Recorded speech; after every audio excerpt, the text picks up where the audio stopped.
Hello, আসসালামু আলাইকুম। আমি পুষ্টিবিদ তনয় আছি আপনাদের সাথে। আজ আমি বলবো আপনি আপনার বাচ্চাকে কবে থেকে নুডলসটা দিতে পারবেন এবং কিভাবে দিবেন। মূলত ৮ মাস শেষে যখন আপনার বাচ্চার বয়স ৯ মাস হবে, তখন নুডলসটা দিতে পারবেন। তবে জাস্ট বয়েল করে নুডলসটা আপনার বাচ্চাকে পরিবেশন করতে পারবেন।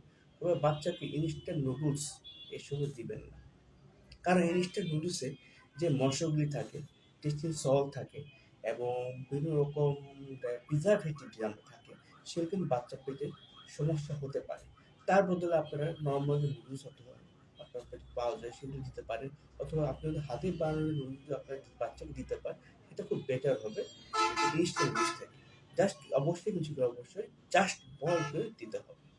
মা যখন বয়েল করবে নুডলসটি, তখন টমেটোটা কুচি কুচি করে কেটে তার সাথে অ্যাড করে দিতে খাবারটা অনেক ভালো হবে।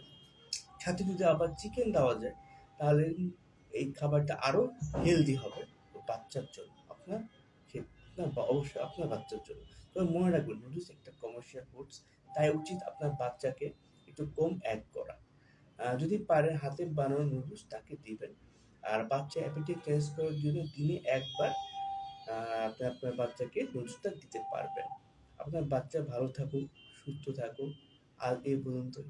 ধন্যবাদ।